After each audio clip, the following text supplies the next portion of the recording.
Ahí estamos. Listo, chicos, ¿cómo están? Buenos días con todos. Les saluda el profesor Félix Manco y vamos a iniciar nuestra sesión del día de hoy, nuestra primera sesión acá en el ciclo Repaso Turno Mañana.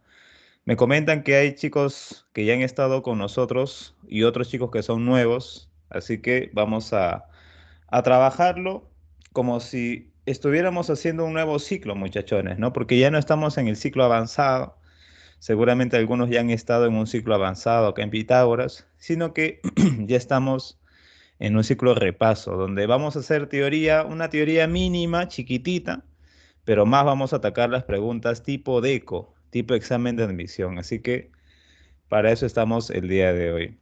Bueno, vamos a compartir la diapositiva que tenemos para hoy. A ver, déjame un segundito. Vamos a abrir nuestra diapositiva. Saluditos a la gente que ya se está conectando ahí. Ya veo que varios están colocando los saludos. Buenos días ahí con la gente. Isela, ¿cómo estás?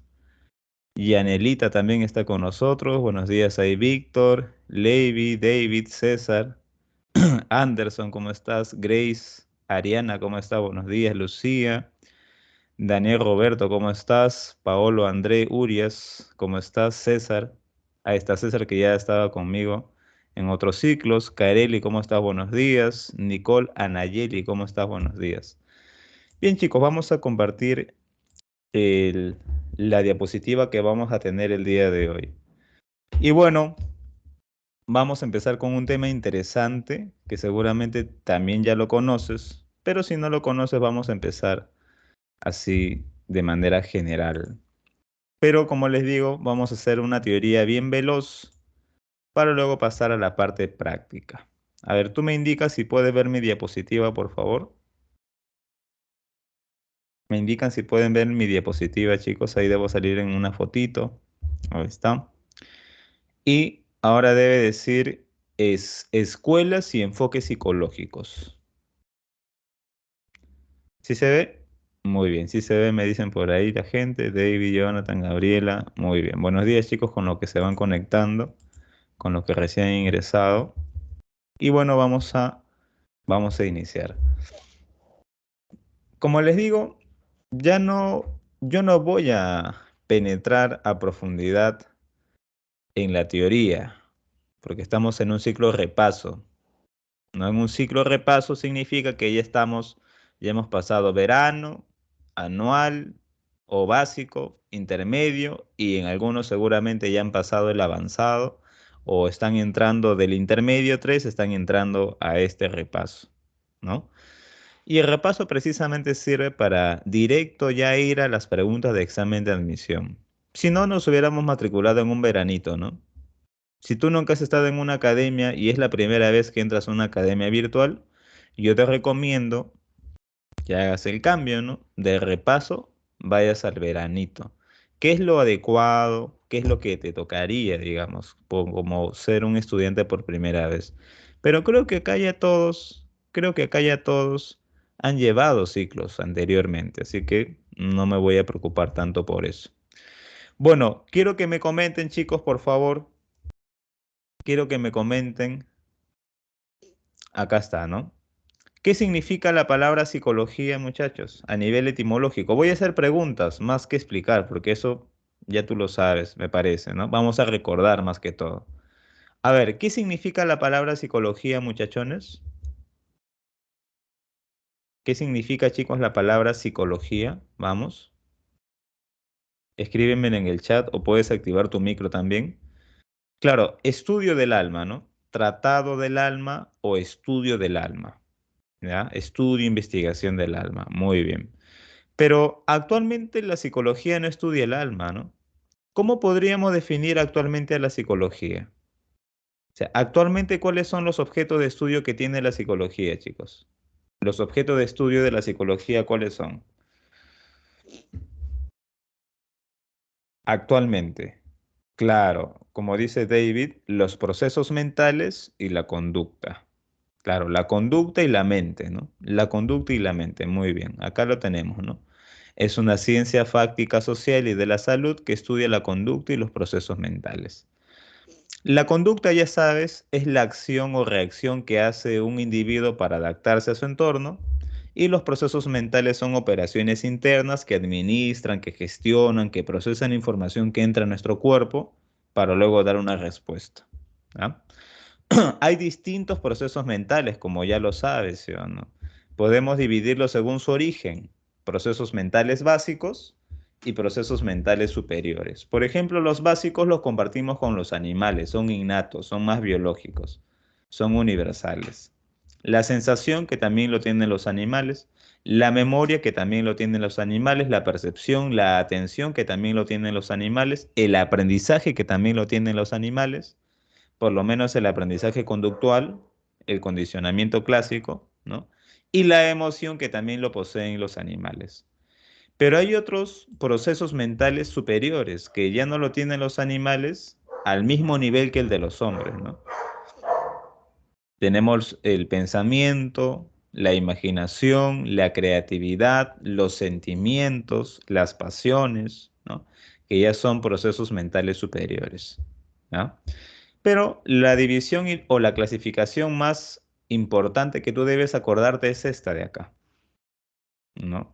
Donde vemos que hay dos grupos, los cognitivos y los orécticos. Los cognitivos nos ayudan a conocer el mundo: sensación, percepción, atención, memoria, aprendizaje, imaginación, creatividad, pensamiento, lenguaje e inteligencia.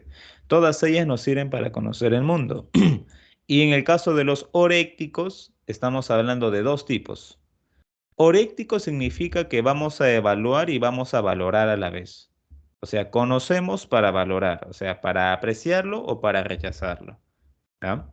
Y hay dos modos de procesos orécticos: los procesos afectivos y los procesos conativos volitivos.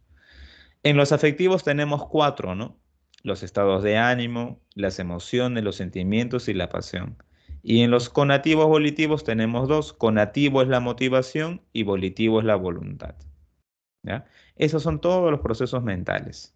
Ahora bien, no olviden que hay dos etapas de la historia de la psicología, ¿no? La etapa precientífica, donde la psicología estaba dentro de la filosofía. Por eso el padre de la psicología antigua es Aristóteles, que escribe el primer libro acerca del alma.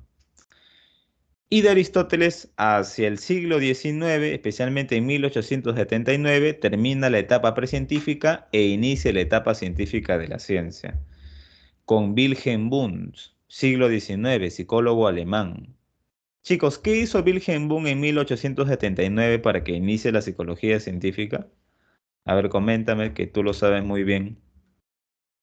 ¿Qué hizo Wilhelm Wundt para que él sea considerado el padre de la psicología científica y a la vez que inicie la psicología como una ciencia independiente de la filosofía? ¿Qué es lo que él hizo? Fundó el primer laboratorio de psicología experimental, muy bien, y crea el primer método para estudiar la conciencia, ¿no? ¿Cómo se llama ese primer método para estudiar la conciencia, muchachos? Ese primer método dentro de la psicología.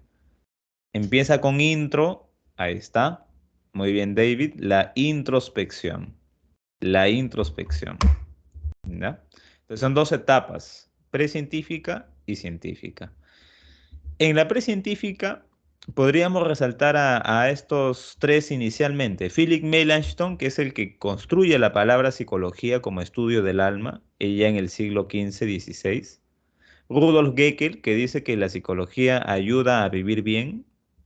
Y Descartes, que dice que hay un dualismo entre el cuerpo y la mente, pero hay un órgano de nuestro cuerpo donde se une el cuerpo y la mente, que es la glándula pineal. Entonces, como que hay un paralelismo, ¿no?, entre lo que sucede en el cuerpo con lo que sucede en la mente. Y esto es muy importante, ¿ah? Además, él es uno de los primeros que ya no habla tanto del alma, sino que habla más de una mentis, una mente que está en el cerebro. ¿Ah? Ese es el dualismo cartesiano. Luego tenemos a John Locke, que es un empirista, ¿no? John Locke, como empirista que es, cree que la mente está en blanco cuando nacemos y solamente se llena a través de los sentidos, a través de la experiencia sensorial, ¿ya? En cambio, Descartes pensaba que sí había ideas innatas, seguramente se acordarán. Y luego tenemos a Franz Joseph Gall. Joseph Gall creía que el tamaño del cráneo estaba relacionado a las habilidades mentales. Entonces, mientras más grande sea una parte de tu cráneo, mayor habilidad mental tendrás según esa área, ¿ya? Bueno, esta es una pseudociencia todavía, ¿no? Porque se ha demostrado que no tiene nada que ver el tamaño del cráneo con el funcionamiento de las habilidades de la inteligencia, por ejemplo. No hay tanta relación ahí. Pero ya empieza la psicología científica con las escuelas psicológicas, ¿no? El estructuralismo, el funcionalismo, el psicoanálisis, la reflexología, el conductismo y la Gestalt.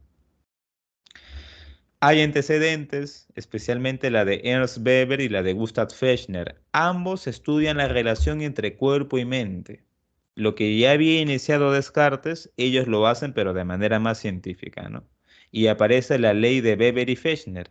Si un estímulo crece en progresión geométrica, la percepción evolucionará en progresión aritmética. O sea, si un estímulo crece en el cuerpo, también va a crecer en la mente. ¿Ya? El estímulo y la percepción, el cuerpo y la mente están unidas. Y Gustav Fechner lo va a estudiar más en su libro Elementos de Psicofísica, ¿no? Psicofísica, mente y cuerpo. Esa relación es muy importante. Wilhelm Wundt en 1874 publica su libro Principios de Psicología Fisiológica. O sea, ya separa las cosas. Una cosa es la psicología y otra cosa es la fisiología. La fisiología estudia el cuerpo y la psicología estudia la mente. Entonces, él trata de hacer un puente entre ellas, entre la mente y el cuerpo. Para estudiar la mente hay que estudiar el cuerpo, ¿ya? Entonces, dice él, ¿no? Los instrumentos me permiten estudiar la física, o sea, me permiten estudiar el cuerpo, la experiencia. Y con una interpretación usando el método introspectivo, puedo saber cómo sucede esas experiencias corporales en la mente, o sea, cómo sucede la conciencia.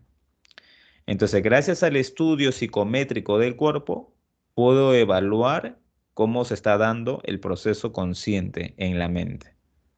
¿Ya?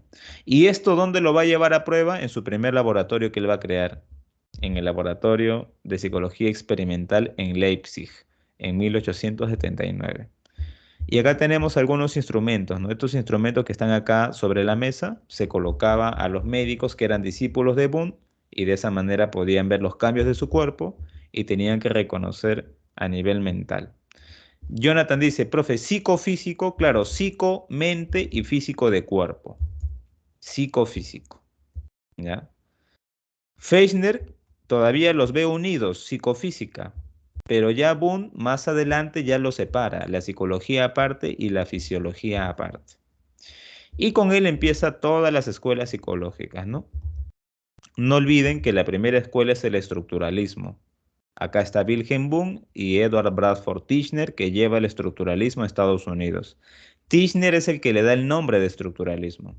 Titchener es el que separa las partes de la conciencia en tres y le llama los átomos de la conciencia.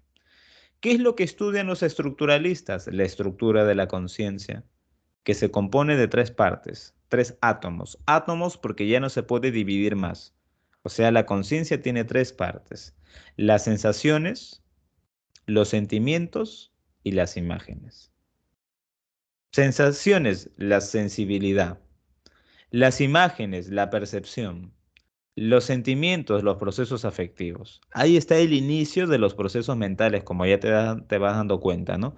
Sensación, percepción y afectividad. Ahí se va desarrollando. ¿Con qué método lo hacen? Con la introspección objetiva. Un médico que ya sabe cómo reconocer esas tres partes de su conciencia, le hace un estudio corporal y él mismo va a notar lo que siente, lo que experimenta a nivel mental. ¿Ya? ¿Cuál es el aporte que da el estructuralismo? Bueno, hace que la psicología se convierta en una ciencia. También se le llama conciencialismo, ojo, porque estudia la conciencia. Luego teníamos al funcionalismo, que tiene a William James como su principal representante. Él tiene influencia de Darwin, especialmente el principio de adaptación, y James también es un hombre pragmático, es un pragmatista, es un utilitarista. Él cree que las cosas deben tener una utilidad práctica. Entonces James dice que la psicología debe estudiar la función adaptativa de la conciencia, o sea, no solamente las partes de la conciencia, sino cómo la conciencia le permite al hombre adaptarse a su mundo, le permite a los animales vivir, porque para vivir hay que adaptarse. Entonces, ¿cómo estudiamos esa función adaptativa de la conciencia? A través de cualquier método, dice él, ¿no? Él es un pragmático, cualquier método, la introspección, la extrospección, pero principalmente la medición científica, la psicometría.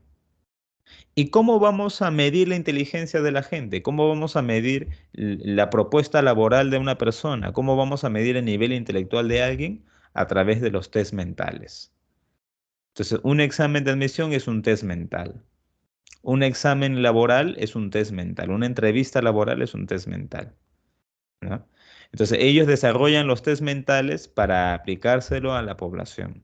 Entonces, vuelven aplicativa la psicología, especialmente en el campo educativo y en el campo empresarial, ¿no? Luego del funcionalismo viene el psicoanálisis, como ya recordarás, ¿no? Tenemos a Freud como representante principal del psicoanálisis y según Freud, que él es un médico, ¿ah? Él es un fisiólogo, sabe mucho sobre neurología, sabe mucho sobre el sistema nervioso. Pero a pesar de saber mucho de eso, de la biología del cuerpo, se da cuenta que en ninguna parte de la biología del cuerpo se encuentra el origen de la locura, el origen de la histeria, el origen de los problemas mentales. Entonces, como no hay a nivel biológico, no hay nada a nivel material, vamos a nivel inconsciente.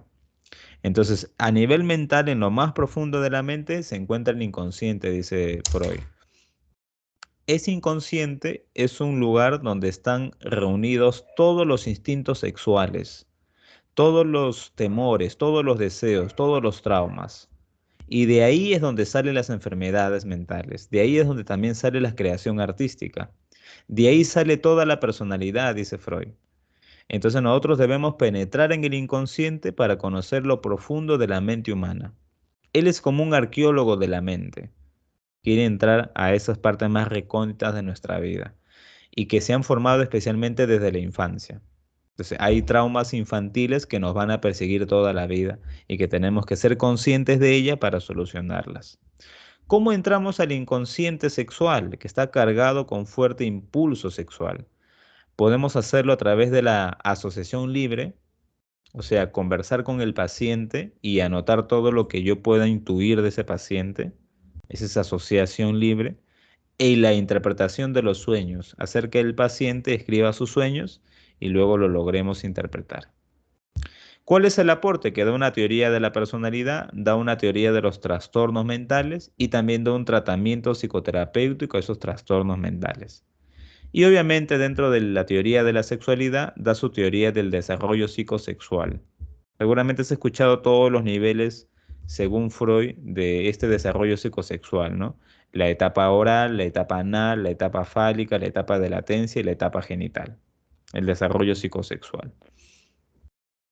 Ese es el psicoanálisis que luego se va a seguir desarrollando más, obviamente, ¿no? Como lo vamos a ver al final. Luego del psicoanálisis de Freud viene la reflexología de Pavlov. Algunos estudian la reflexología dentro del conductismo, que ya lo vamos a ver luego. Algunos dicen que la reflexología es la precursora del conductismo y están en lo correcto, es cierto. Algunos libros dentro del conductismo estudian a la reflexología, está bien, pero para que tú lo veas de manera separada y con detalles, yo también lo he separado. La reflexología tiene como representante a Iván Pavlov. Pavlov no era psicólogo, era médico, como ya sabes, todos estos de acá son médicos. Y Pavlov era un biólogo. Entonces Pavlov quería que la psicología sea una psicología biológica. O sea, que los psicólogos estudien el sistema nervioso, el cerebro, los principios de estimulación muscular, o sea, todo lo biológico. Por eso, según Pavlov, la psicología debe estudiar los movimientos reflejos, teniendo como origen el sistema nervioso. Por eso se le llama reflexología, ¿no? Porque estudia los reflejos, ¿no? Entonces, para él, la psicología debe estudiar el sistema nervioso humano. no a través de una interpretación psicológica, hablando de la conciencia, hablando del inconsciente, esas cosas no, dice. No, hay que ser objetivos y hay que analizar el organismo biológico. ¿Con qué método? Con la experimentación objetiva. ¿Cuál es el aporte que da? Da los principios del sistema nervioso, excitación e inhibición, y también va a crear una teoría del aprendizaje, que es el condicionamiento clásico de Pavlov, a través de la asociación de estímulos. ¿Ya? Esto del condicionamiento clásico ya lo hemos visto también en el tema de aprendizaje, pero lo vamos a ver dentro de unas semanas también nuevamente. Y como les digo, esta reflexología sirvió como propulsora del conductismo de Watson, John Watson. John Watson es un médico que quiere estudiar aquello que solamente se puede observar. Y la mente no se observa, por eso para los conductistas algo de la mente, algo de la conciencia o del inconsciente, esas son cosas abstractas, esos son conceptos nada más que han creado los psicólogos, pero que no existen en la realidad, porque lo único que existe es la conducta, no la conciencia. La conducta que es observable y medible. Entonces, para los conductistas se estudia la conducta. ¿Para qué ha servido este conductismo? Bueno, ha servido para mucho, por ejemplo, para manipular la conducta de la gente a través de los medios de comunicación, a través de la publicidad.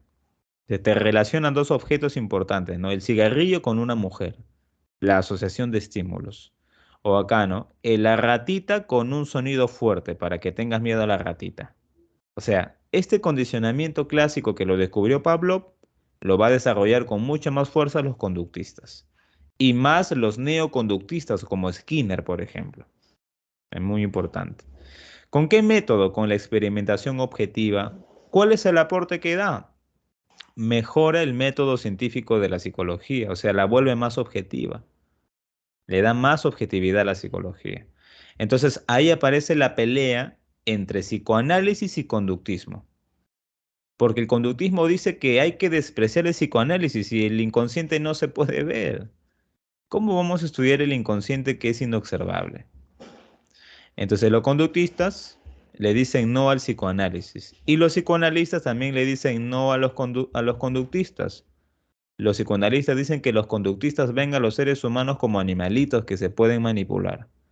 No, hay que obedecer su inconsciente, dicen los psicoanalistas. O sea, aparece esa primera pelea muy fuerte entre gente que estudia el inconsciente y gente que estudia la conducta. ¿Ya? Y por último, vamos a la escuela de la Gestalt. La Gestalt es una escuela alemana que va a estudiar cómo se construye el percepto humano, o sea, cómo se construyen las representaciones mentales. ¿Ya? Entonces, para ellos, como por ejemplo Max Bergheimer, Volbach Kohler o Kurt Kafka, para ellos, la psicología debe estudiar la percepción humana, porque según cómo percibe el hombre, esa percepción va a determinar su conducta, va a determinar su comportamiento. Entonces, según ellos, el cerebro funciona y cuando el cerebro funciona, la mente tiene leyes de funcionamiento. Hay un proceso paralelo, hay un paralelismo entre los procesos neuronales con los procesos mentales. Entonces, en los procesos mentales hay leyes que permiten organizar el mundo que vemos. Es como si fuera Immanuel Kant. Según Kant, hay un fenómeno, ¿sí o no? Y el noúmeno, ¿no? El fenómeno es la representación mental que mi mente ha creado, que mi mente ha elaborado. Entonces, ellos también son kantianos, son neocantianos. Creen que la mente tiene leyes que permiten organizar el mundo externo. Y gracias a esas leyes de la mente, nosotros vemos las cosas como buena forma, ¿ya? A eso se le llama la ley de la pregnancia, la ley de la buena forma. Construimos buenas formas de las cosas. Así las cosas estén distorsionadas, desordenadas, mi mente siempre las ve bien, porque queremos conocer el mundo, vamos a interactuar con el mundo, ¿ya? Entonces, según cómo se percibe el mundo, nosotros vamos a movernos, vamos a vivir y vamos a comportarnos, ¿ya? Ellos también apelan al insight. El insight es el proceso de crear un fenómeno mental, crear una representación mental, y hasta los animales hacen insight. Y gracias al insight se ha dado la creatividad. Gracias al insight, los animales pueden solucionar problemas. O sea, la mente tiene leyes que organizan todo lo que está afuera. Y gracias a esas leyes de organización se da el insight en los animales. Y en los hombres se da la representación mental. ¿No? Bueno, ¿qué método se usa? La observación experimental. ¿Cuáles son el aporte que da la Gestalt? Las leyes de la percepción, la ley de figura-fondo, la ley de pregnancia, la ley de totalidades perceptivas, la ley de cierre, la ley de completamiento, la ley de semejanza, la ley de contigüidad, la ley de continuidad. ¿Ya? Son leyes que tiene la mente para organizar el mundo externo. ¿Sí? Y bueno, hasta ahí, chicos, hemos culminado con las escuelas psicológicas. Ojo, es un resumen nada más, ¿ah? Es un resumen. A ver, dice Brigitte, profe, ¿con qué son paralelos los procesos mentales? Con el funcionamiento neuronal del cerebro, Brigitte. Según la Gestalt, según la Gestalt, el cerebro y la mente funcionan de manera paralela. Así como cuando funciona el cerebro con sus neuronas, en ese momento que está funcionando el cerebro con sus neuronas, también está funcionando la mente con sus leyes de percepción. Porque cuando uno muere, ya no hay cerebro, ¿no? Y por lo tanto ya no se percibe nada. Pero cuando uno está vivo, nuestro cerebro funciona y a la misma vez funciona nuestra mente con sus leyes, que nos ayudan a organizar el mundo que vemos fuera. ¿Ya? Claro, muy bien, Jonathan, el pequeño Albert, claro, ¿no? Cuando estábamos hablando acá del conductismo. Muy bien, qué bueno que se acuerden. Ahora, acá hay un cuadro resumen de todas las escuelas con los representantes, con los objetos de estudio, con los métodos y con los aportes. Esto ya tú lo puedes estudiar más adelante, incluso hasta con los años donde se vuelven más famosos cada una de ellas. ¿Ya? Y por último, para pasar, chicos, a las preguntas, que es lo que nosotros vamos a hacer ahora, por último vamos a ver los enfoques. ¿Cuál es la diferencia entre las escuelas que ya hemos visto y los enfoques que vamos a ver ahora? A ver, ¿quién me dice cuál sería una diferencia entre escuelas y enfoques? Eso es lo que Jonathan justo está preguntando. A ver, prenda su micro, por favor, y empezamos a comentar entre nosotros. ¿Cuál es la diferencia entre una escuela y un enfoque? Hay una primera diferencia. Históricamente, las escuelas ya pasaron. Las escuelas ya pasaron. Las escuelas son parte de la historia de la psicología. Ahí ves, ¿no? 1890, 1900, 1895, 1913, 1933. Estas escuelas son parte de la historia de la psicología. En cambio, los enfoques, si bien nacen dentro de la historia de la psicología, obviamente, los enfoques son actuales.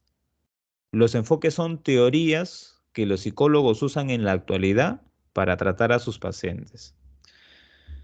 Los psicólogos no se adhieren a una escuela específica actualmente porque ya son escuelas ya antiguísimas. A lo que se adhieren ahora los psicólogos son a enfoques, ¿ya? Esa es la primera diferencia, que las escuelas pertenecen al pasado de la historia de la psicología científica y los enfoques pertenecen al presente, a lo útil, a lo que los psicólogos usan actualmente. Ahora bien, otra diferencia es que en las escuelas hablamos más de autores, más de representantes, y cada representante se une con otro y dan su perspectiva de qué es lo que la psicología debe estudiar. Por eso cada uno tiene su objeto de estudio, ¿no? Como que se pelean entre escuelas para ver quién es el que tiene la razón dentro de la psicología, ¿ya? Entonces, una escuela es un conjunto de científicos que proponen un objeto de estudio con un método específico. Pero eso ya pasó. Los enfoques son teorías. No necesariamente hay representantes acá importantes, más son teorías. Son enfoques teóricos, marcos de interpretación que los psicólogos toman para tratar a su paciente. Esas son las dos principales diferencias, chicos. ¿Ya? En el caso de las escuelas, son teorías que sirven para la aplicación. Perdón, en el caso de los enfoques son enfoques son teorías que nos sirven para la aplicación actual. En cambio, las escuelas son un conjunto de científicos que proponen un objeto de estudio con un método específico y que quieren tener primacía dentro de la ciencia psicológica. O sea, se pelean por saber cuál es la mejor, cuál es la peor. Actualmente ya no hay una pelea. Actualmente, cada psicólogo elige el enfoque que desea según su paciente. ¿Ya? Por ejemplo, está el enfoque psicodinámico. El enfoque psicodinámico nace del psicoanálisis. O sea, el psicoanálisis como escuela se transforma en psicodinámico como enfoque. Pero acá ya no solamente está Freud, sino que hasta acá está Lacan, Eric Fromm, Horney, Carl Jung, entre otros. Joseph Campbell, entre otros. Son muchos que están dentro del enfoque psicodinámico. Y todos ellos ya no repiten lo de Freud. Siguen estudiando el inconsciente, pero ya no es un inconsciente sexual. Ya cambiaron, es un neo-freudianismo, donde le colocan bastante la influencia del mundo externo, porque Freud se quedó con el inconsciente personal. En cambio, sus discípulos van a hablar del inconsciente colectivo, de cómo la sociedad influye en nuestro inconsciente. Ese es el enfoque psicodinámico. Y esta es la primera fuerza psicológica. Se le conoce como la primera fuerza psicológica porque muchos psicólogos y muchos médicos se adhieren a este enfoque. ¿Ah? Se adhieren al mundo psicodinámico, al estudio del inconsciente, desde varias perspectivas, claro, ya no solamente la de Freud que es sexual, desde varias perspectivas, familiarmente, socialmente, culturalmente, espiritualmente, ¿ah? Etcétera. Luego tenemos el otro enfoque, el enfoque conductista, que evidentemente nace de la escuela conductista, ¿no? El enfoque conductista es la segunda fuerza psicológica. Aparecen varios médicos y científicos que quieren ser conductistas. Y acá está el neoconductismo también, el neoconductismo de Skinner, de Wolff, de Eysenck, especialmente de Skinner. Para ellos hay estímulo y respuesta, ¿no? La estructura estímulo-respuesta. Incluso Skinner habla de la caja negra. La caja negra es lo que sucede en la mente del hombre. O sea, hay un estímulo, hay un organismo y hay una respuesta. Pero el organismo es como una caja negra. No se sabe qué hay dentro de la mente porque nunca se va a poder entrar en la mente. Solamente se puede estudiar el estímulo y la conducta. Esa caja negra que es la mente no se puede estudiar. Eso es Skinner, por ejemplo, ¿no? O sea, hay una formulación mayor acerca de las teorías conductistas. Luego aparece el enfoque biopsicológico. El enfoque biopsicológico es una evolución de la reflexología de Pavlov, porque el enfoque biopsicológico nos dice que los psicólogos deben de apoyarse también en el estudio del sistema nervioso, en el estudio de las neuronas. Acá está Luria, Ortiz Cabanillas, entre otros neurólogos psicólogos. No dicen que los psicólogos deben quedarse con el sistema nervioso nada más, no, ellos dicen que se deben de apoyar de la neurociencia, que es muy importante conocer cómo trabaja el cerebro, cómo trabaja el sistema límbico, cómo trabaja el tronco encefálico, etcétera. El enfoque biopsicológico. Luego tenemos el enfoque cognitivista. El enfoque cognitivista estudia los procesos cognitivos, los que nosotros estudiamos actualmente, ¿no? Sensación, percepción, memoria, aprendizaje, inteligencia, lenguaje, pensamiento. Ya todo eso que estudiamos es gracias al enfoque cognitivista. Estudia todos los procesos mentales para conocer esa caja negra que los conductistas dicen que no se sabe. O sea, los cognitivistas sí estudian esa caja negra. Ya hay todo un proceso mental que comentar. Ahí tenemos a Albert Bandura, tenemos a Jean Piaget, tenemos a Vygotsky, tenemos a Jerome Branner, entre otros. Todos los cognitivistas. Luego tenemos el enfoque humanista, que esta es la tercera fuerza psicológica, porque muchísimos médicos y psicólogos se vuelven humanistas. El enfoque humanista no tiene antecedente.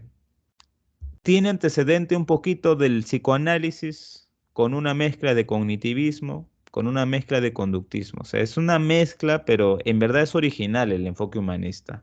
El enfoque humanista es de Abraham Maslow. ¿Te acuerdas de la pirámide de necesidades de Maslow? Las necesidades primarias, la de seguridad, la de pertenencia, la de estimación y la de autorrealización, esa pirámide de necesidades, y a esa pirámide pertenece el enfoque humanista. Carl Rogers, que dice que ya no se le debe llamar paciente a la persona que va a ir al psicólogo, sino que se le debe llamar cliente. Paciente no, porque si le decimos paciente es como si estuviera enfermo y el psicólogo tiene que sanarlo, no. Debe de ser cliente, porque él debe elegir cómo vivir. Él debe elegir cómo solucionar su problema, porque cada uno es bueno en sí mismo, cada uno tiene libertad en sí mismo. No como los conductistas que quieren cambiarle la conducta a la gente, no. El humanista no le quiere cambiar la conducta a nadie, simplemente lo quiere ayudar para que llegue a su autorrealización, para que pueda satisfacer todas sus necesidades, para que pueda explotar su potencial, su vocación en una profesión o en alguna actividad que le haga sentir bien, que le haga adquirir valores, que le haga vivir dignamente, ¿ya? Entonces, dice Carl Rogers, ya no le debemos llamar paciente, sino cliente, que decide sobre su propia vida. Y Franz Pierce es humanista también y él habla de la logoterapia. O sea, es una terapia conversando, dialogando. No como el psicoanalista que quiere escribir tu inconsciente a través de la interpretación de los sueños. Ya no, ya, es una conversación más humana. Por eso es humanismo, ¿no? ¿Cuál es la finalidad de los humanistas? Hacer que los seres humanos acepten que son buenos, que son libres y que tienen responsabilidad, que lleguen a su máximo potencial, que lleguen a la autorrealización para que vivan de manera dignas, como humanos. Esa es la tercera fuerza psicológica que está muy en boga actualmente también. Y luego tenemos el último enfoque, que es el enfoque transpersonal. El enfoque transpersonal muchas veces se hace luego de aplicarte una terapia humanista.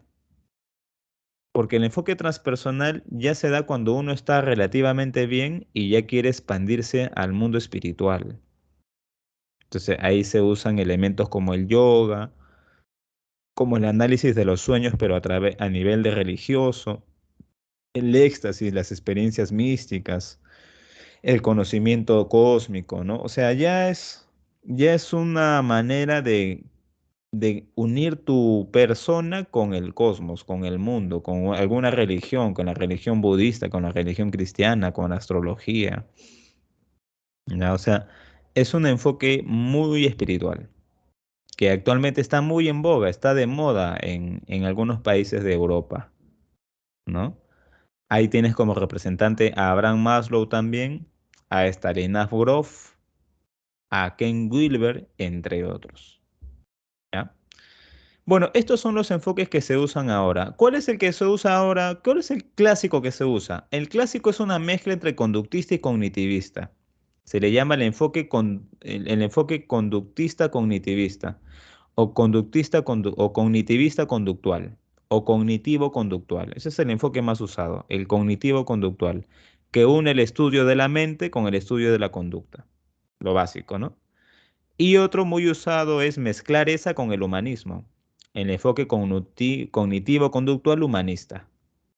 Esos tres son los más usados.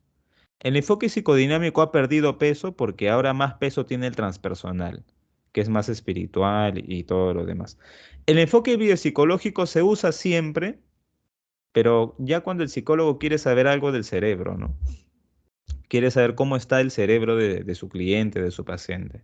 Solamente en esos casos, ya cuando vamos a entrar en relación con un psiquiatra, ¿ya? Y bueno, chicos, muchachones, muchachas, chiques, no sé si hay por ahí, ya culminamos el repaso de la teoría, pero no sé si hasta ahí tienen alguna duda para pasar directamente a la práctica. A ver, dice, profe, ¿y por qué en algunos enfoques dice fuerza psicológica y en otros no? Ah, fuerza porque son los enfoques que mayor cantidad de personas han tenido. Mayor cantidad de médicos en el mundo han sido psicodinámicos. Otra buena cantidad conductistas. Otra buena cantidad humanistas y actualmente transpersonales. El enfoque biopsicológico no ha tenido mucha fuerza y el enfoque cognitivista tampoco. Se le llama fuerza porque muchos médicos y psicólogos se adhieren a ese enfoque, usan ese enfoque. Por eso se le llama fuerzas. ¿Ya? ¿Preguntas hasta ahí, muchachones? ¿Dudas hasta ahí? ¿O ya quedó claro los puntos? Solamente hemos hecho un recordaris, ¿ah? Para pasar a las preguntas. Psicodinámico. Bueno, el psicodinámico, como les digo, viene del psicoanálisis. ¿Por qué se le llama psicoanálisis? Análisis es separar el todo en partes. Psico es mente. Entonces, lo que hace Freud es separar las partes de la mente, ¿no? El inconsciente, el preconsciente y el consciente. El ello, el yo y el superyo. Eso es lo que hace Freud. ¿Y por qué se le llama enfoque psicodinámico? Porque en el siglo XX estuvo muy de moda la termodinámica. Termo, temperatura. Dinámico, movimiento, ¿no? O sea, cómo va cambiando la temperatura en los cuerpos. Y se le llama psicodinámico a este enfoque porque se habla de cómo se dinamiza la mente, ¿no? Cómo funciona la mente inconsciente especialmente. ¿Ya? Pero ya no es un inconsciente personal y sexual como quiso Freud, sino que ya el inconsciente toma la influencia de la sociedad, la influencia del lenguaje, la influencia de los valores, la influencia de la religión, la influencia de la economía, la influencia de la política. Entonces, según esa influencia social, se va a determinar también el inconsciente. No es solamente sexual, como decía Freud, tiene más elementos. ¿Ya? Por eso se le llama psicodinámico. El transpersonal. El transpersonal, como dice su nombre, quiere sobresalir de la parte humana y quiere conectarse a lo trascendente, a lo espiritual, quieres volverte uno con el todo.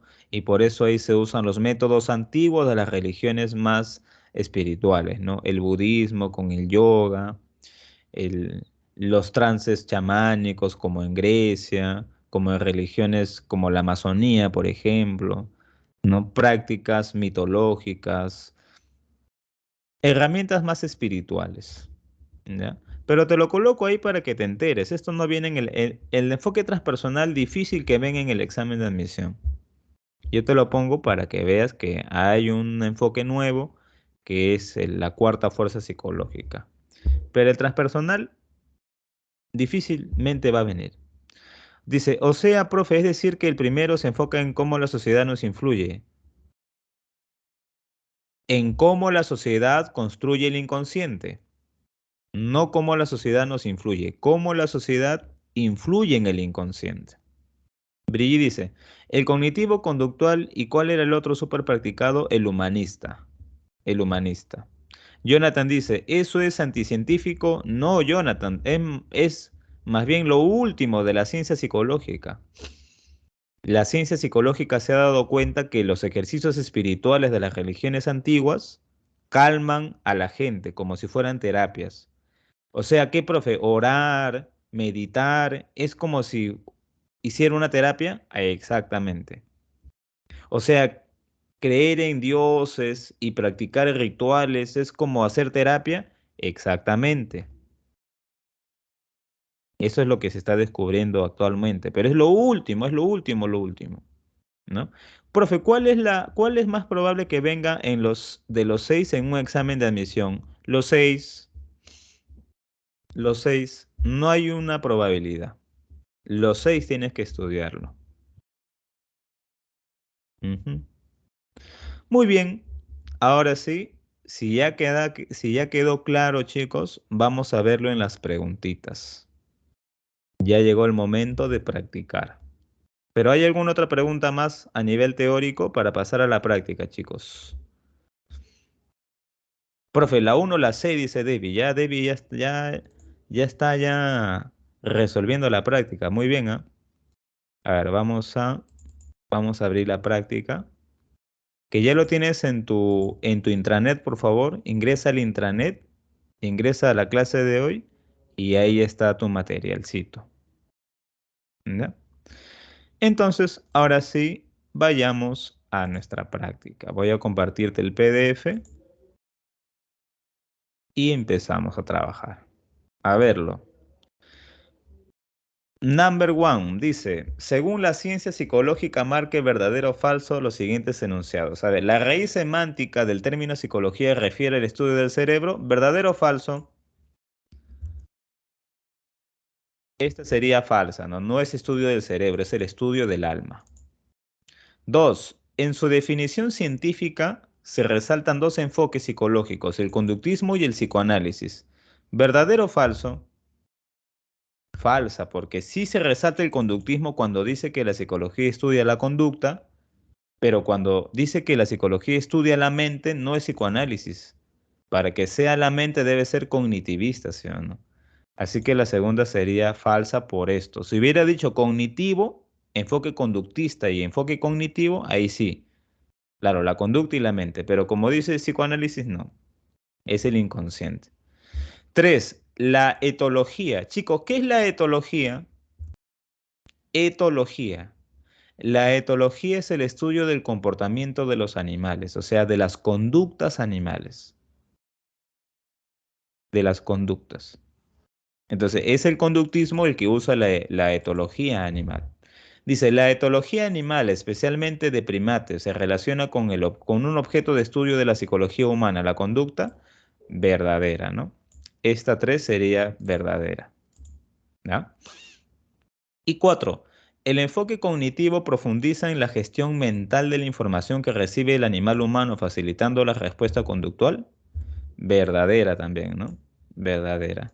Por lo tanto, en la 1, la clave sería castillo golpista. Castillo golpista. ¿Mm? A ver, vamos a la segunda. En la psicología científica actual, el enfoque cognitivo es un área encargada de estudiar los procesos de la mente con diferentes técnicas y métodos. Investigan el conjunto de operaciones internas encargadas de gestionar la información que recibe el ser humano. Selecciona las características de estos procesos mentales. A ver, uno, ¿se relacionan entre sí los procesos cognitivos o no? O sea, la sensación está unida a la percepción y la percepción está unida a la memoria y la memoria está unida al aprendizaje y el aprendizaje está unido al pensamiento y el pensamiento está unido al lenguaje. ¿Están unidas o cada una es independiente? Claro que están unidas, como dice Nicole. O sea, sí están relacionadas entre sí, todos los procesos mentales. ¿Son observables y medibles los procesos mentales? ¿Sí o no? No, no son observables ni medibles. Falsa. 3. ¿Son subjetivas los procesos mentales? O sea, cada quien procesa la información a su manera. Claro, cada quien procesa la información a su manera. No todos entendemos por igual la política, no todos entendemos por igual el amor, ¿no? Claro. ¿El cerebro es su base biológica? ¿Es la base biológica de los procesos mentales el cerebro? Claro que sí, ¿no? Obviamente. Algunos son el hablar, el reír y el llorar. ¿Ellas son procesos mentales o son conductas? ¿Estas son procesos mentales o no? Hablar, reír, llorar. No son, ¿no?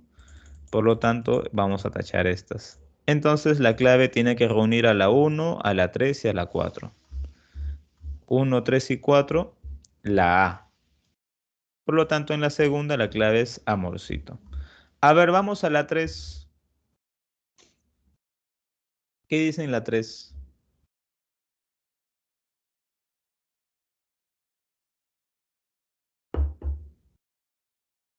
La C, dicen, Castillo dice. Una ratita y un sombrero han puesto por ahí. Bueno, es la expresión, las opiniones. A ver, la C, a ver. Dice, marque verdadero o falso los siguientes enunciados según las teorías psicológicas. A ver, uno, John Watson propuso que los niños desarrollan su aprendizaje mediante la interacción social. Van adquiriendo nuevas y mejores habilidades cognitivas como proceso lógico de su inmersión a un modo de vida. ¿Esto será verdadero o falso, chicos? Según Watson, ¿el aprendizaje se da por interacción? ¿Qué dicen? No, no se da por interacción, se da por asociación de estímulos. Pues no es que Watson es un conductista y como buen conductista él sigue el condicionamiento clásico. Claro, entonces esto de la interacción social es más bien de Vygotsky, ¿no? Que habla de la internalización social. ¿Ya? Bueno, sería falsa. 2. Friedrich Skinner estableció las famosas leyes de la percepción. Entre ellas tenemos la relación figura-fondo, semejanza o continuidad. ¿Skinner, chicos, habla de la percepción o no? Falso. Skinner habla de la conducta, no de la percepción. Por lo tanto, esta sería F, falsa. Él es un neoconductista, ¿no? A ver, Piaget. Piaget observó y estudió a los niños, incluyendo a sus 3 hijos. Concluyó que el desarrollo cognitivo era una forma de adaptarse al ambiente y al hacerlo avanzan a través de 4 etapas. ¿Esto es verdadero o falso? Lo de Piaget. Esto es verdadero, ¿ya? Porque claro, según Piaget, que estudió a sus hijos, el desarrollo de la inteligencia se da en 4 etapas, ¿no? Sensorio motriz, preoperatorio, operaciones concretas y operaciones formales. ¿Ya? Muy bien. La 3 es verdura. La 4. Carl Rogers publica en 1951 Psicoterapia centrada en el cliente, reemplazando el término paciente por ser pasivo. En cambio, un cliente es responsable y libre de su proceso terapéutico. ¿Verdadero o falso? ¿Verdadero o falso la número 4? Verdadero, ¿no? Verdadero. Así se llama su libro, ¿ah? Así se titula, Psicoterapia centrada en el cliente. Y la última dice, Vygotsky propone que la conciencia aparece como maduración del habla interna del niño. La conciencia es el encuentro social consigo mismo. Esto también es verdura, ¿no?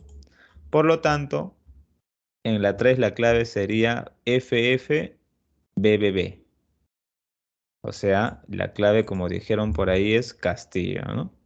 Castillo, muy bien. A ver, vamos al cuarto y dice lo siguiente. Ajá, el cuarto está largo, ¿ah? El cuarto está grande. A ver, dice. 4 Dina, dice, Dina Boluarte. A ver, veamos. Dina Balearte, no Dina Balearte. A ver, 4 dice, en la psicología científica, cada una de las escuelas tiene un conjunto de premisas teóricas en las cuales intentan comprender al ser humano. En la actualidad, los psicólogos tienen que adherirse a un enfoque teórico determinado para realizar un diagnóstico y terapia a su cliente y o paciente. Según esto, relacione los siguientes enunciados de psicólogos con los fundadores de aquellas escuelas psicológicas. Ajá. Entonces, claro, hay psicólogos que dicen algo y acá están los fundadores. A ver, vamos a relacionar. Primero te ponen a Watson, que es conductista, ya sabes. Freud, que es psicoanalista, psicodinámico. Boone, que es estructuralista y que sería un cognitivista. William James, que es un funcionalista y que también sería cognitivista. Y Kurt Kafka, que sería de la Gestalt, cognitivista también, ¿no? O sea, los 3 últimos serían cognitivistas, Boone, James y Kafka. El estructuralismo, el funcionalismo y la Gestalt son cognitivas. Porque el Boone estudia la conciencia, James estudia la conciencia y Kafka estudia la percepción, o sea, la conciencia. En cambio, Freud sería ya del enfoque psicodinámico y Watson serían del enfoque conductista, distintos. Ahora sí, veamos lo que dice el psicólogo y a ver con qué lo relacionamos. A. Lo primero que haré, dice el psicólogo, con este niño es medir su coeficiente intelectual. Con ello podré ver cómo trabaja su conciencia, debe decir. Cómo trabaja su conciencia. Acá, aumentale, ¿ya? Entonces, si quiere medir su coeficiente intelectual para ver cómo trabaja, cómo funciona su conciencia, ¿con quién estaría relacionado él? Con James, ¿sí o no? Con el funcionalismo de James. Entonces, la A va con el número 4. Muy bien. La B. Como diría Konrad Lorenz y Jane Goodall. Claro, Lorenz y Goodall son etólogos, se estudian el comportamiento de los animales. Como diría Lorenz y Goodall, el instinto agresivo de los chimpancés tiene relación con el instinto agresivo humano. Ajá. ¿Esto con quién estaría relacionado? ¿Cómo se llama esa escuela que estudia la conducta de los animales también? A ver, con Watson, muy bien, con Watson, ¿no? Serían conductistas. Ahí está. La C, la psique humana es la totalidad interconectada de operaciones mentales que emerge de la red neuronal del cerebro. La psique humana es la totalidad interconectada de operaciones mentales que emerge de la red neuronal del cerebro. ¿Quién diría esto? ¿Quién diría que hay un paralelismo entre el cerebro y la mente? Muy bien, Nicole. Karl Kafka. Claro, entonces la C va con Kafka. ¿Ya? Ahí está. La D. El método de la curación por la palabra ha funcionado en varios de mis casos. Esto lo complemento con una interpretación simbólica del sueño. Ah, ya esto está fácil, ¿no? ¿Con quién va la D? Con Freud, ¿no? Si va a interpretar los sueños, con Freud. Muy bien. Y la última, muchachos, uno tiene que colocarse todos estos implementos sobre el cuerpo para medir sus cambios orgánicos. Así vemos el cambio en su conciencia. Obviamente esto está haciendo referencia a la introspección de Wilhelm Wundt. La introspección de Wundt. ¿Ya? Entonces, ¿cuál sería la clave, chicos? La A va con la 4, la 2 va con la 1, 4, 1, 5, 2 y 3. La clave sería la D, ¿no, muchachos? La D. Genial. Dedito. Dedito. ¿Ah? ¿Dudas con esa pregunta que estaba larguita? ¿O está clara esa pregunta? ¿Sí? ¿La comprendieron bien? ¿Dudas con esa pregunta? Todo claro, ¿no?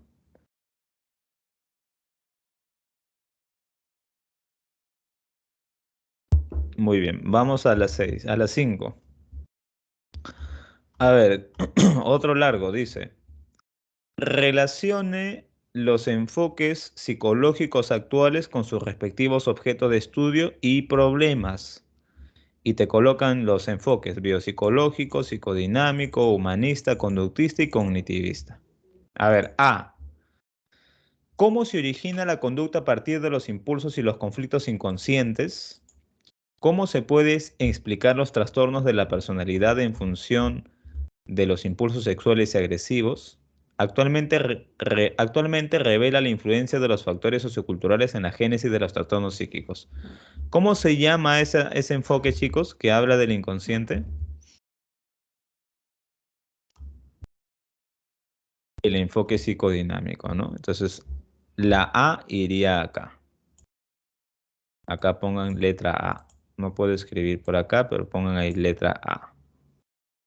A ver, un comentario. La 2 con la A. Muy bien. A ver, la B. ¿Cómo el cerebro hace posible las emociones, los recuerdos? ¿Cómo se relaciona la química de la sangre con los estados de ánimo? Investiga sobre el mejoramiento de la calidad de la vida humana. Por ejemplo, medicamentos para tratar a personas con trastornos mentales. Ajá. ¿Quién estudia el cerebro? ¿Quién estudia la química? ¿Y quién hace fármacos? El enfoque biopsicológico, ¿no? El enfoque biopsicológico. Muy bien. Entonces, la uno iría con la 3. La alternativa uno iría con la B, con la B, con la B, con la B. Muy bien. A ver, vamos a la C. El proceso de estructuración del pensamiento y el conocimiento humano.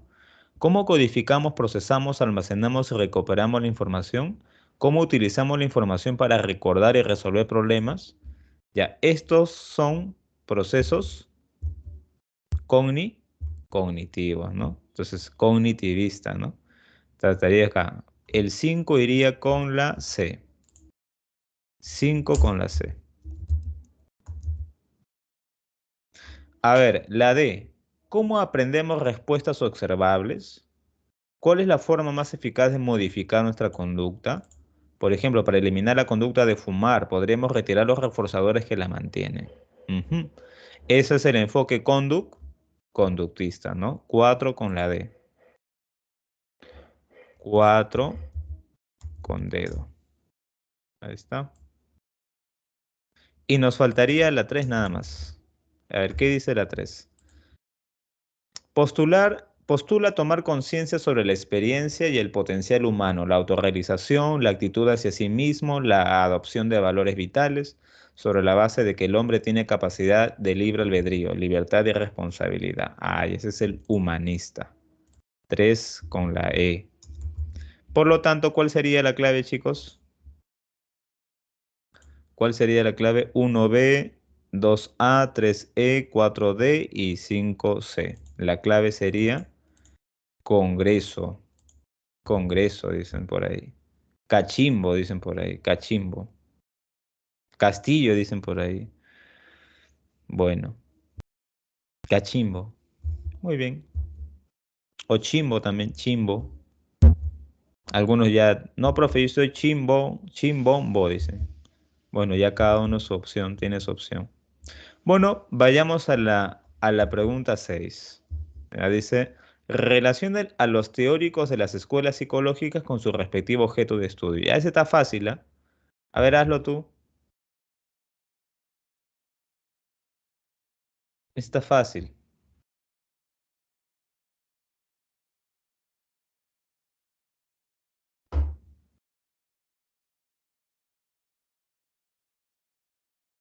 Yanela dice la 5 la C. Sí, sí, la 5 la C, Yanelita. Ahora estamos en la 6. ¿Cuál sería la clave en la 6?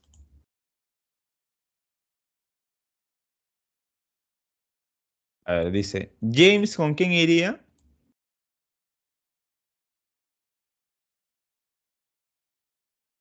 James, ¿con quién iría?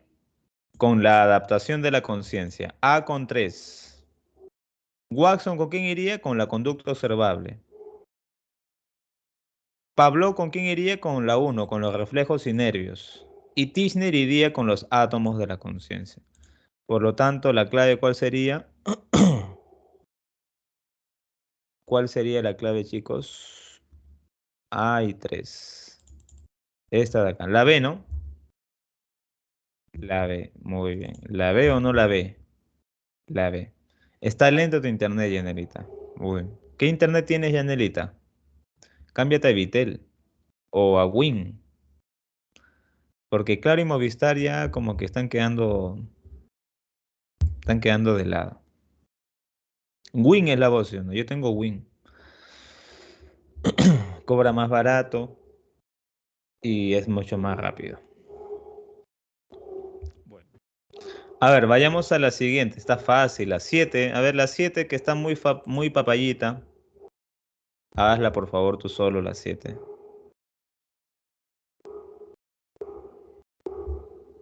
Ah, ya, Yanela, ya ves, dice profe Movistar, no, no, no pasa nada.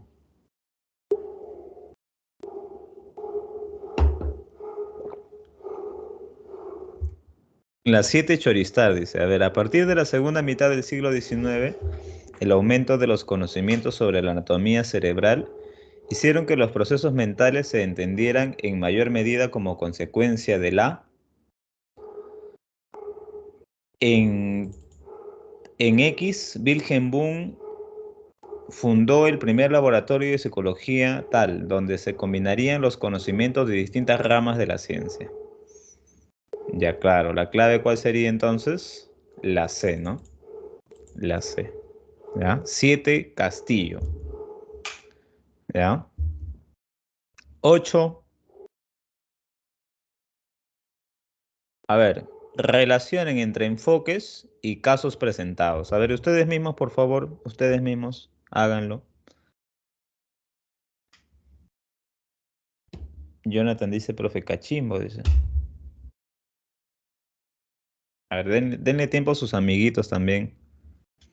Denle tiempo a sus amigos, no se apresuren, con calma, chiquitos, con calma nada más. Con calma todo sale bonito.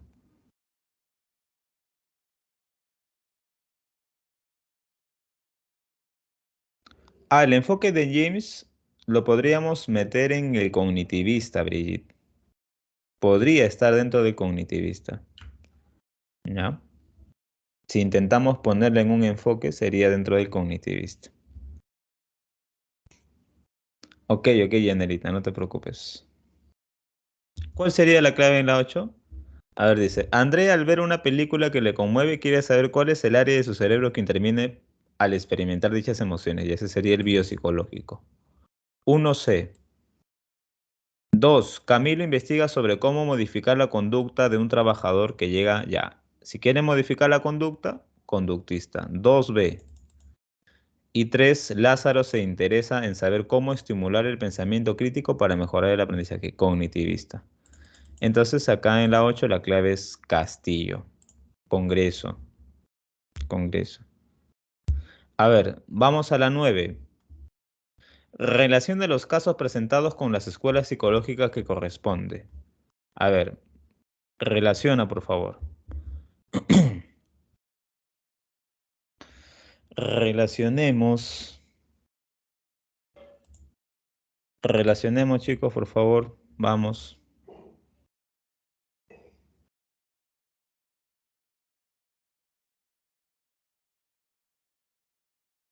El APRA, dice Jonathan, profe. El APRA.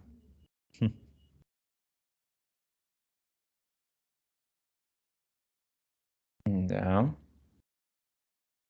Grace. Ah, Grace escribe tu nombre, ¿no? Porque yo he escuchado Grace, pero se escribe Greace. Greace. Nunca he visto que se llame Grace así literal, así como suena. Grace. Que se escriba así.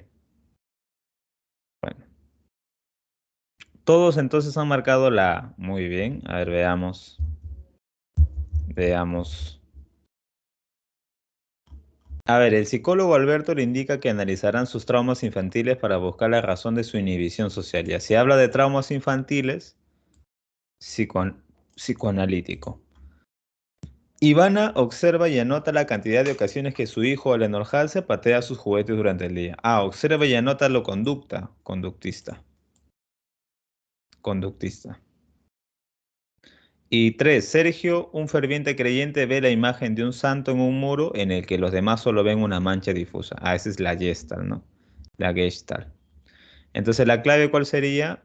1C, 2A y 3B. La clave entonces, amorcito, amorcito es la 9. El 9 que es el número del amor. Muy bien. A ver, la 10, esa está fácil. La 10, futuro samarquino.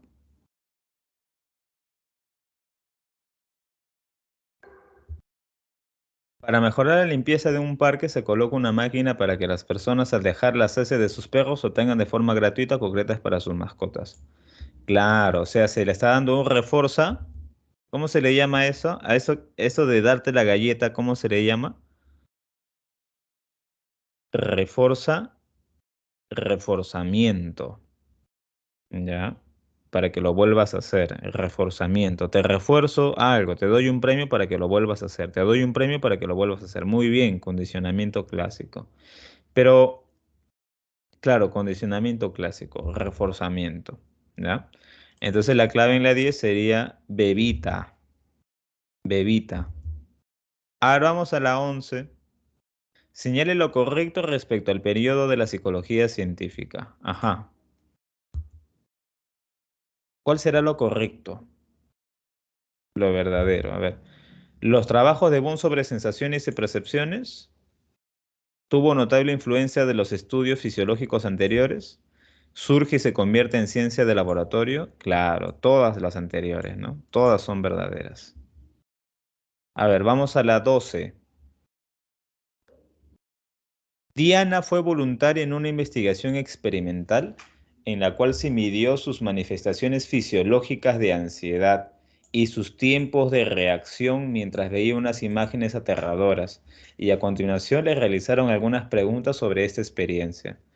Este experimento guarda similitudes a los estudios realizados por bajo el método de que dieron nacimiento a la psicología como ciencia.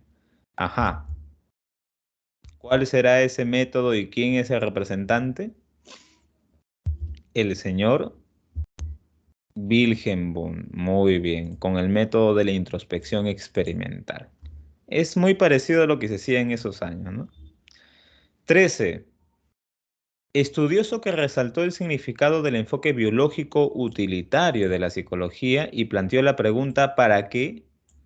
Fue psicólogo, biólogo y sobre todo filósofo. Su lema era, mi pensamiento es lo primero y lo último y lo de siempre en mi actuar. Él es James, ¿no? Que fue filósofo también, un filósofo pragmático, William James. El para qué dentro de la psicología, ¿no? El enfoque biológico utilitario. Muy bien. 14, a ver qué marcan en la 14. Léanlo por favor y marquen la clave.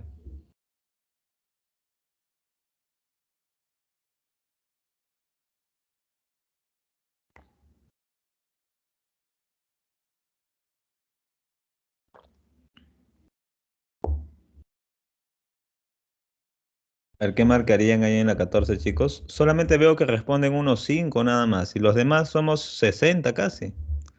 ¿Los demás están ahí o dónde están? Fácil en estar viendo su Merlina, están viendo su serie de Netflix, están jugando Dota.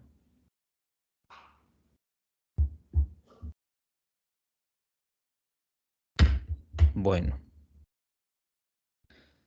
claro, en algún momento de la historia un grupo de aborígenes de Australia se dieron cuenta de que un tronco curvo en forma de V podría ser un excelente instrumento de caza, dado que tenía mayor velocidad y efectividad en su alcance. Eso es funcionalismo, ¿no? Cómo la conciencia le ayuda a adaptarse al hombre. A ver, en la 15 muchachos, ahí está Renzo Arturo Reyes Moreno, que tiene su foto de Hulk. Muy bien, seguramente es así un fortachón que va al gimnasio. Hulk. Muy bien. A ver, muchachones, en la 15, ¿qué marcarían en la 15?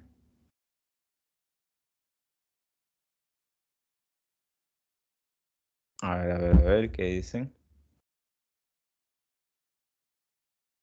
La psicología se independizó del campo de la filosofía y alcanzó el estatus de ciencia cuando inició los estudios que le permitieron, claro, investigar la mente mediante el método de la introspección. Muy bien, ahí está Rencito Hulk. Ahí está. A ver, 16. A ver, 16, te creo. Te creo en la 16. Te creo. Te creo cachimbo. A ver, dime.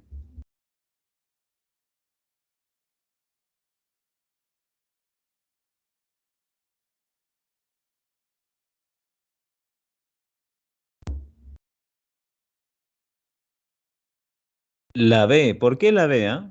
A ver, quiero que me des razones. Porque seguramente te has copiado. Seguramente está mala.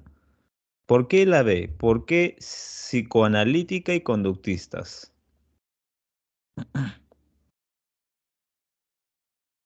¿Por qué psicoanalistas y luego por qué conductistas?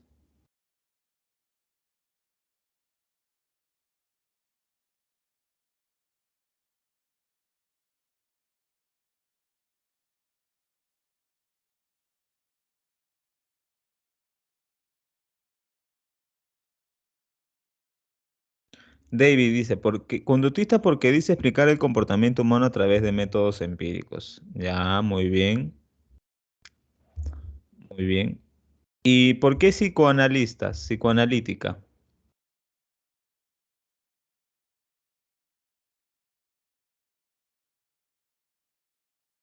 Ya, y psicoanalítica, ¿por qué? Porque está hablando de qué? Del inconsciente, ¿no? Muy bien, a ver, dice, ¿no? Entre objetividad y simbolismo. Claro, objetividad sería para los conductistas. ¿Y simbolismo para quién sería? Para los psicoanalistas, ¿no? Porque cada sueño es un símbolo. Entonces dice, la corriente psicoanalista, diría acá, la corriente psicoanalista se basa en conceptos que si bien reflejan un interesante punto de vista de la realidad, y si bien se han manifestado útiles en muchos casos, no son contrastables a nivel empírico. Claro, porque el inconsciente no se puede ver, los sueños no se pueden ver. Aspectos como el inconsciente, los sueños o la concepción de los diferentes tipos de conflictos internos o las diferentes estructuras que forman parte del aparato psíquico son ampliamente discutidos por los conductistas, que consideran que solo es posible explicar el comportamiento humano a través de métodos empíricos. Entonces, claro, ahí estamos en el famoso debate entre psicoanálisis y conductistas. Dice Stephanie, y psicoanalista ya que refleja el punto de vista de una realidad o de una sociedad. Ya, pero recuerda que el psicoanálisis, Stephanie, no está... Lo importante del psicoanálisis no es que refleje una sociedad. Lo importante del psicoanálisis es que parte del inconsciente, que para Freud el inconsciente es personal y sexual, y para los postfreudianos el inconsciente es social. Pero no estamos diciendo que el psicoanálisis o el enfoque psicodinámico tiene como base la sociedad, no. La base es el inconsciente, que para Freud tiene influencia personal y para los post-freudianos tiene influencia social, que es distinto, ¿ya? A ver, César dice, analiza el psique, la mente, es decir, consciente, inconsciente y subconsciente. Muy bien. Muy bien, va por ahí. ¿Ya? A ver, vamos a la 17. ¿Qué marcarían en la 17? Por ahí dicen la C, por ahí dicen la B. Yanelita dice la B, pero de la 16. Ah, claro, es que su internet, es que está como Vistar, está como Vistar. Bueno, ¿cuál sería la clave en la 17, muchachos?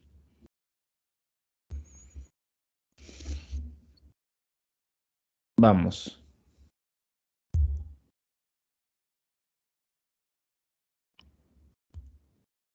Ya, a ver, dice, X afirmó que la Y está formada por tres tipos de fenómenos, sensaciones, afectos e imágenes. Al unirse varios de la misma clase parecen procesos complejos. Las sensaciones serían los elementos que componen las percepciones, mientras que los afectos darían lugar a las emociones y las ideas a los pensamientos. Se basa en la utilización del el método P, por el cual el sujeto entrenado ejerce el rol de observador y descriptor de sus propios procesos psicológicos. Ya. Muy bien, Yanelita, no, don't worry, no te preocupes. Entonces, claro, ¿no? Ahí la clave podría ser Tishner o podría ser Boone. Afirmó, a ver, si es Boone, afirmó que la mente, aunque él no habla de mente, ellos hablan más de conciencia. Entonces la clave sería la B. Tishner, conciencia y método introspectivo. ¿Ya? Entonces en la 17 la clave es bebecita. Una bebecita. Ojo que no usa el método experimental Boone, ¿ah? Ojo que ellos todavía no hablan de la mente, ellos hablan más de la conciencia. A ver, vamos a la 18. ¿Qué marcarían en la 18, muchachones?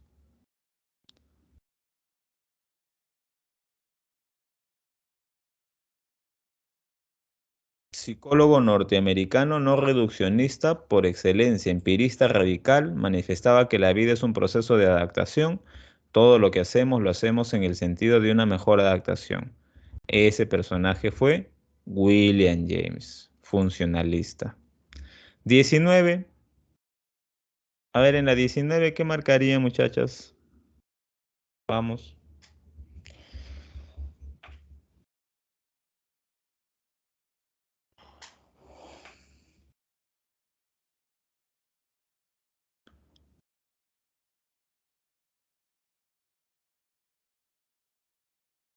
Ya, en la 19 algunos dicen la D, ¿seguros?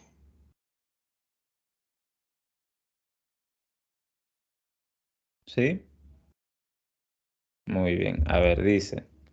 En una entrevista televisiva, una psicóloga sostiene que para prevenir la ocurrencia de feminicidios se debe considerar el perfil del agresor teniendo en cuenta su historial personal, sus eventos traumáticos de la infancia y su relación con la figura materna, entre otros. Ah, ya, ya. Pues si habla de traumas infantiles, ya es psicoanálisis, ¿no? Si habla de su historia personal, es psicoanálisis. Si habla de su relación con la madre, o sea, su complejo de Edipo, ya es freudiano. Complejo de Edipo. ¿Se acuerdan del complejo de Edipo, chicos? A ver, ¿quién me hace recordar qué es el complejo de Edipo? ¿Se acuerdan qué es el complejo de Edipo?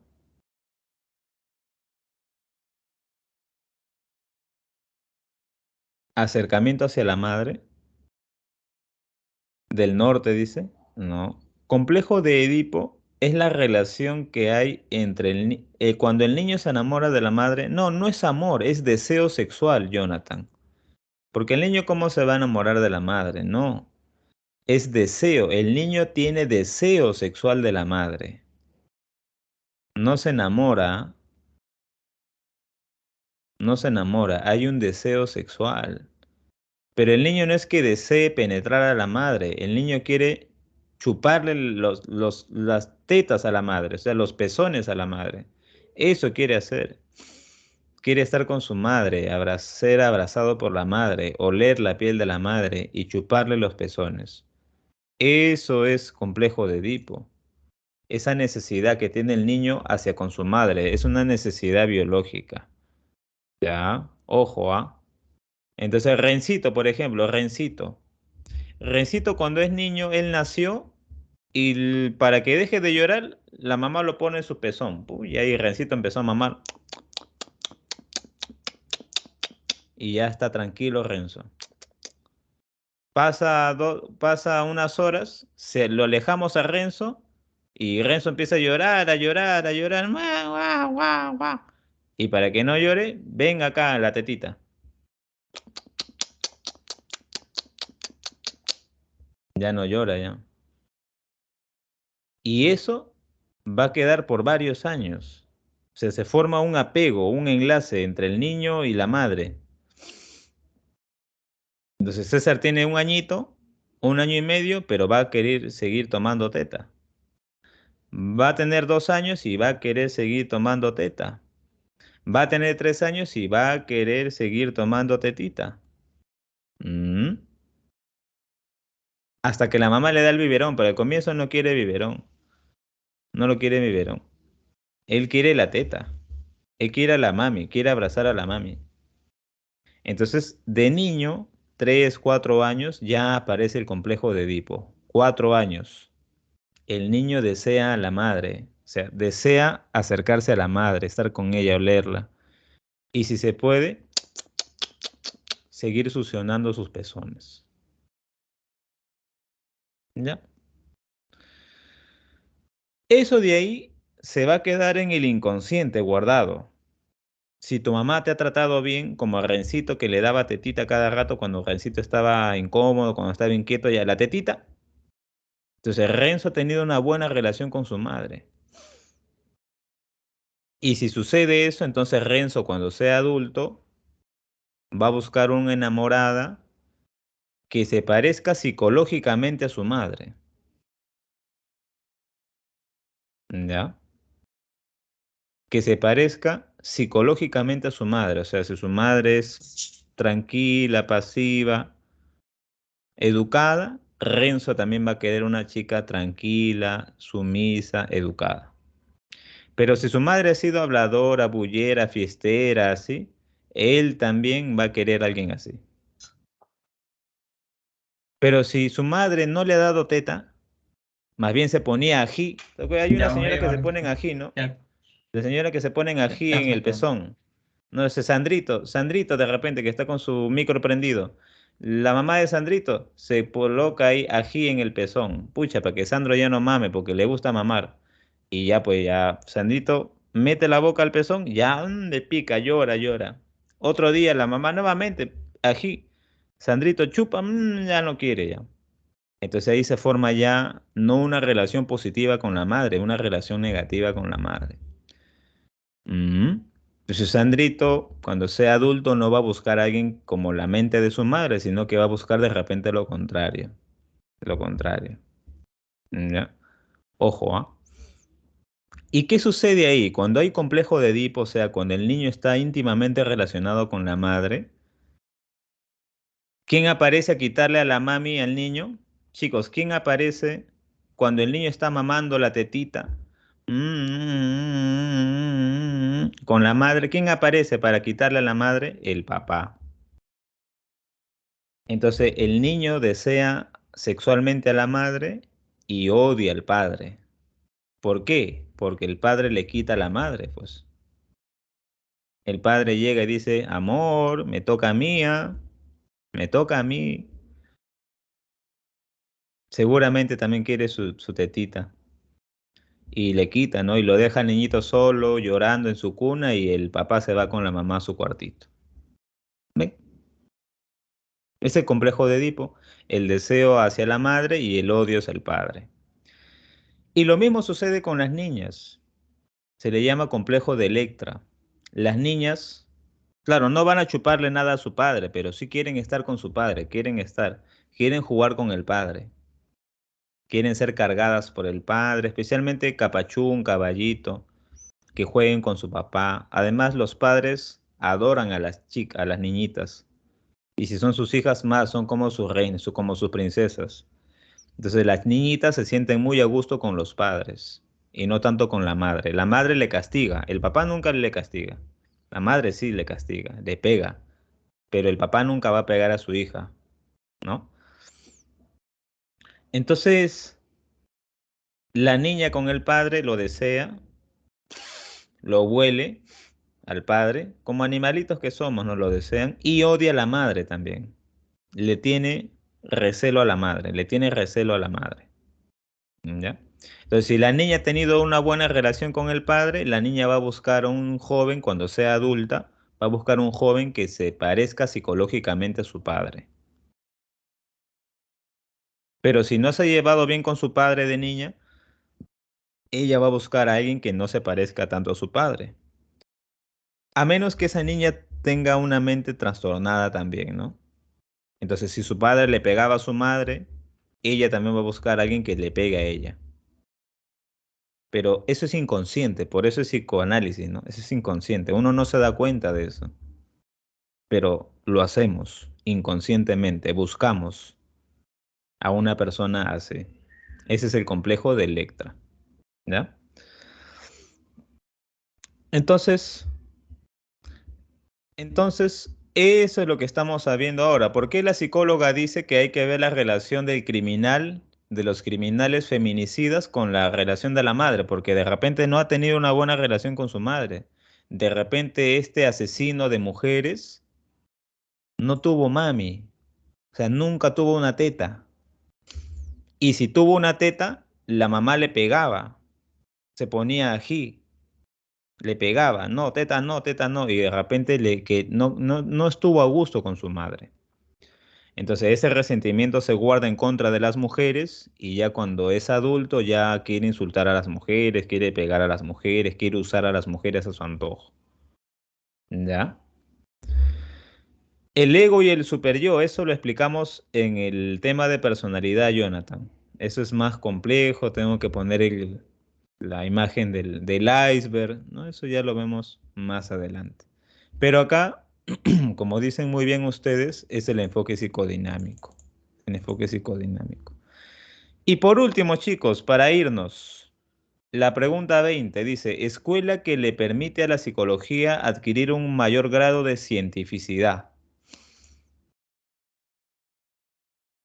Ujú. Dice David, ¿viene personalidad en San Marcos? Sí viene. Todo lo que hacemos acá viene. Todo, todo, todo. No hay nada que no venga que hacemos acá en la academia. Todo viene. A ver, ¿cuál sería la clave, chicos? ¿Cuál le da mayor cientificidad a la psicología? El conductismo. Muy bien, porque es mucho más objetiva. ¿Ya? Bueno, muchachos, nos vamos a quedar ahí. Ahí te quedan 5 preguntitas más que están muy fáciles. Que si has respondido las 20 primeras, las 5 últimas te van a parecer papayitas. ¿Ya? Así que eso ya queda para ti, para tu casita. ¿Sí? Bueno, chicos, no sé si tienen alguna duda extra, no sé si tienen alguna pregunta más, pero creo que ya hasta ahí sería todo conmigo. Espero que les haya servido el repaso teórico, espero que les haya servido también la parte práctica. Si tienen dudas de esta práctica, lo aclaramos la próxima semana. ¿Sí? Bueno, chicos, dice, profe, ¿qué piensa del seminario Fénix antes que acabe la clase? Seminario Fénix, ¿qué es eso, Stephanie, del seminario Fénix? No sé, no estoy enterado. ¿Es un grupo coreano también? Debe ser. Bueno, chicos, entonces, si no hay dudas sobre la clase, si no hay dudas sobre la clase, sobre nuestro tema, entonces nos quedamos ahí. ¿Ya? Nos quedamos ahí. Y bueno, ya nos veríamos el próximo miércoles en la misma hora y en el mismo canal. ¿Ya? Así que cuídense mucho, chicos. Cuídense mucho y nos vemos la próxima semanita. Cuídense, por favor. Nos vemos, chicas. Nos vemos, muchachones. Cuídense, cuídense. Nos vemos, Stephanie, Isela, Paolo, Cecitar, Sandrito, Yanelita. Yanelita me va a escuchar de acá una hora después, seguramente, pero ya me despido. David, cuídate, por favor. Nos vemos ahí, Grace, Omar, Víctor, Andrés, cuídate, por favor. ¿Dónde está Hall? ¿Hall ya se fue? Ya se fue Hall, seguro. Nicole, nos vemos, cuídate, cuídate. Nos vemos, Lucía, nos vemos, David, cuídate, por favor. Anderson. Listo, chicos, cuídense mucho y nos vemos la próxima semanita. Ahí está Hall. Nos vemos, Hall. Nos vemos, Rencito. Cuídense mucho, por favor. Hasta la próxima semanita. Cuídense, nos vemos.